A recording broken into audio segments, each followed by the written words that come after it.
বাংলাদেশ জাতীয় ক্রিকেট দল যখন ওয়ানডে সিরিজে মুখোমুখি হয়েছিল নিউজিল্যান্ডের, ঠিক তার চলমান সিরিজে কোনো একজন পার্টিকুলার ব্যাটার, আমি নাম উল্লেখ করব না, তার ব্যাটিং লাইন আপটায় পরিবর্তন করা হয়, মানে উপর থেকে নিচে নামানো হয়। অনেকের ব্যাটিং লাইন আপ নিয়েই ঝামেলাটা হয়েছে ইনফ্যাক্ট, এবং সেটা কেন হয়েছে সেই আলোচনায় আসছি। যখন এই শাফেলটা করা হয় তিনি সেটা প্রপারলি মানতে পারেন নাই। ইনফর্ম একজন ক্রিকেটার, আপনি যে জায়গায় পারফরমেন্স করছেন সেখান থেকে যদি হুট করে একজনকে সরিয়ে দেয়া হয়, এটা মানার কোনো কারণ নেই।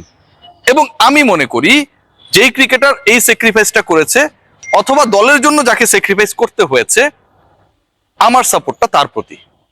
আমি আবারও বলছি, ক্রিকেটার আমি নাম বলবো না, তবে একটা অস্বস্তিকর পরিবেশ নিউজিল্যান্ডের বিপক্ষে বাংলাদেশ যখন ওয়ানডে সিরিজে মুখোমুখি হয়েছিল, যে সিরিজটা বাংলাদেশ 1-0 জিতে নেয়, সেই সিরিজে এই ঘটনাটা ঘটেছিল। এবং এই ঘটনা ঘটেছিল মূলত যে কারণে, সেটা হচ্ছে হুট করে সৌম্য সরকার এর আগে যখন পারফরমেন্স করছিলেন, ফর্মে ছিলেন, তাকে বিনা কারণেই বাদ দিয়ে দেওয়া হয়। আবার যখন সৌম্য সরকার কেন নেই এটা নিয়ে হায় হায় রব ওঠে, তখন তাকে আবার দলে ফেরানো হয়, 11-এ খেলার সুযোগ করে দেয়া হয়। আফিফ হোসেন ধ্রুব বাংলাদেশ দলের নাম্বার 6। আফিফ হোসেন ধ্রুবর দৃষ্টিকটু ব্যাটিং নিউজিল্যান্ডের বিপক্ষে বাংলাদেশকে প্রথম ওয়ানডেতে যখন হারানোর ক্ষেত্রে একটা বড় রোল প্লে করেছিল। কনফিডেন্সহীনতা যখন বাংলাদেশের পরাজয়ের পেছনে একটা বড় রোল প্লে করেছিল, তখন সেকেন্ড এবং থার্ড ওডিআইতে আফিফকে বাদ দিয়ে দেওয়া হয়।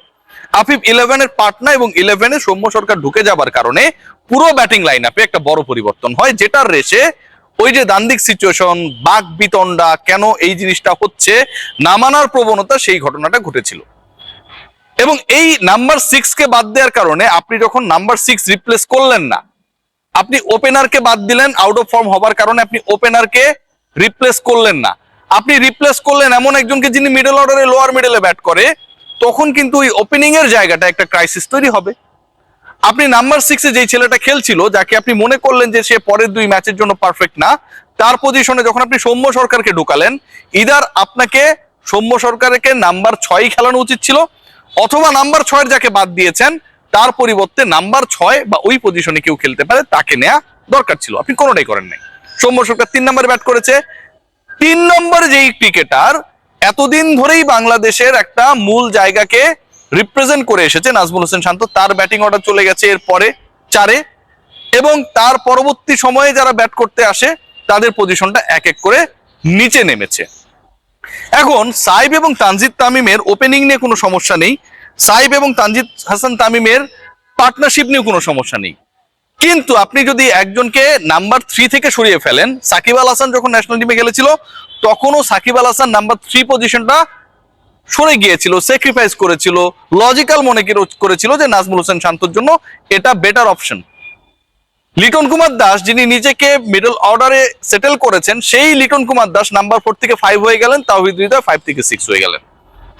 জাতীয় দলের ক্ষেত্রে এই সার্কাসটা আমরা সবশেষ যখন দেখেছিলাম, 2টা পর্যায়ে দেখেছিলাম। একটা হাতুরু সিং এর বিশ্বকাপ পিছনে মেহেদী হাসান মিরাজ 11 নম্বর ছাড়া প্রত্যেকটা পজিশনেই ব্যাট করেছিল, এবং আরেকটা সময় দেখেছিলাম মাহমুদুল্লাহ রিয়াদকে বাদ দিতেই হবে দল থেকে, এবং তার পরিবর্তে বিভিন্ন ক্রিকেটারকে খেলানোর একটা প্রবণতা সেই সময়টা ছিল। তখনকার বোর্ডের ছিল, ক্রিকেট অপারেশনসের ছিল, কোচিং স্টাফের ছিল, রিয়াদ বাদ দিয়ে পৃথিবীর যে কেউ চাইলে, আমিও খেললে তাদের আপত্তি ছিল না, কিন্তু রিয়াদকে বাদ দিতে হবে। এবারও সেই একই অবস্থা। আপনি সামনে একটা বিশ্বকাপ খেলতে যাবে, বাংলাদেশ দলের ওয়ানডে পারফরমেন্সটা যদি আমরা দেখি, সবশেষ 3 সিরিজে 3টায় জিতেছে। টেস্টে বাংলাদেশ সবশেষ 5 সিরিজে মাত্র 1টায় হেরেছে, বাকি 4টায় জয় পেয়েছে।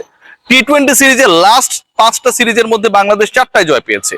এখন এই ওয়ানডের 3টায় 3টা জয়, মানে শতভাগ সাফল্য সিরিজ ওয়াইজ, এর মানে কিন্তু এই না বাংলাদেশের নাম্বার 6 জায়গাটা সেটেল হয়েছে। এই যে আলোচনাটা করলাম, এর মূল কারণটাই হচ্ছে বাংলাদেশের 6 নাম্বার পজিশনটা নিয়ে একটা বড় ধরনের বিতর্ক রয়েছে, অস্বস্তি রয়েছে, বিবাদ রয়েছে, এবং সেই জায়গা সেটেল করতে না পারার কারণে তাওহিদ হৃদয়কে নাম্বার 6-এর ব্যাটার বানিয়ে দেওয়ার যে প্রবণতা, এই লজিক্যাল অ্যাক্টিভিটি, সেটাও রয়েছে, যেটা কোনোভাবেই সাপোর্টেবল না।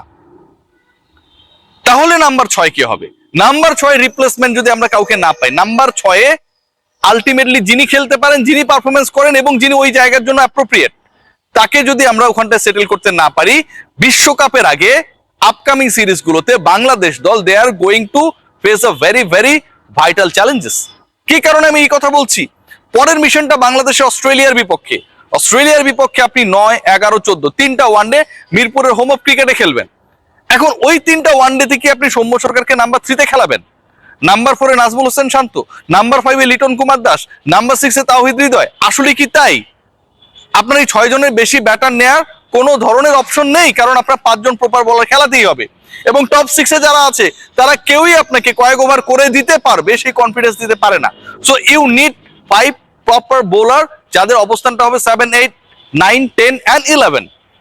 6 নম্বরে ব্যাটসম্যানটাকে, এই যে একটা প্রশ্ন, সেই প্রশ্নের উত্তর আমরা একবারের জন্য মিলাতে পারিনি। ঢাকা প্রিমিয়ার লিগ আমার কাছে মনে হয় is going to be answer of number 6। এখন ঢাকা প্রিমিয়ার লিগে ধরেন মোসাদ্দেক সৈকত রান করেছে বা অন্য ব্যাটাররা রান করেছে, নিচে নেমে খেলেছে, অনেকে পারফর্ম করেছে।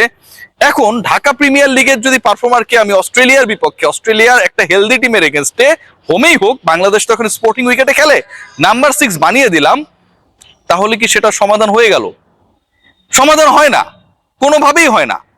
আপনি একজন ক্রিকেটারকে জাতীয় দলে রিক্রুট করছেন, ডেফিনেটলি তাকে কনফিডেন্স দেওয়ার জন্য হলেও তুলনামূলক দুর্বল দলের বিপক্ষে খেলানোটা যে কোনো দলের প্র্যাকটিসে, কালচারে, বাংলাদেশ তো অস্ট্রেলিয়া, ইন্ডিয়া না, বেটার। বাট বাংলাদেশ যদি সেই কাজটা করে, নাম্বার 6-এ যে লোকটা আসবে তিনিও কিন্তু আসলে ওখানটায় পারফর্ম করতে পারবেন না। সৌম্য সরকারকে আপনি নাম্বার 3-তে খেলাচ্ছেন, কিন্তু সৌম্য সরকার সবশেষ 2 ম্যাচে পারফর্ম করতে পারে নাই। সৌম্য সরকারকে যদি অস্ট্রেলিয়ার বিপক্ষে নাম্বার 3-তে খেলানো হয়, ওপেনিং এ যদি সাইব এবং তামিমকে খেলানো হয়, তাহলে তো আবার নাজমুল হোসেন শান্ত, যাকে আপনি নাম্বার 3-র জন্য এতদিন প্রিপেয়ার করেছেন, তাকে নাম্বার 4-এ খেলানো হবে। লিটন কুমার দাস, যিনি নাম্বার 4-এ তুলনামূলকভাবে কনফিডেন্ট পারফর্মার, তাকে নাম্বার 5-এ খেলতে হবে। বাংলাদেশের সবচেয়ে এই মুহূর্তে ওয়ানডে ফরম্যাটের প্রপার পারফর্মার যদি আপনি কাউকে বলেন, কনসিস্টেন্সির জায়গা থেকে কাউকে যদি টপে রাখেন, তাওহিদ হৃদয়কে, তাওহিদ হৃদয়ের পজিশন 5 থেকে ছেড়ে 6 খেলতে হবে। সো কোনোটাই লজিক্যাল না। বাংলাদেশ দলে আসলে পজিশন টু পজিশন রিপ্লেসমেন্ট গুলো যখন হয় না, এবং এই রিপ্লেসমেন্ট গুলো যখন প্রপারলি হয় না, তখন আসলে এই সংকটগুলো তৈরি হয়। এই মুহূর্তে সংকট 3টা। 1 নাম্বার সংকট হচ্ছে আপনার দলের নাম্বার 6-কে আপনি ডিসাইড করতে পারেন নাই, এবং নাম্বার 6-এ আপনি এমন কিছু পরিকল্পনা করার চেষ্টা করছেন যেটা এখন পর্যন্ত ভিজিবল না। 2 নাম্বার সংকট যেটা, তাওহিদ হৃদয়কে আপনি নাম্বার 6-এ খেলানোর চেষ্টা করছেন, he is not the proper batter for that position. তিনি স্বস্তিতে ব্যাট করেন আরেকটু উপরে, এবং সেই পজিশনটাই তাকে খেলানো উচিত।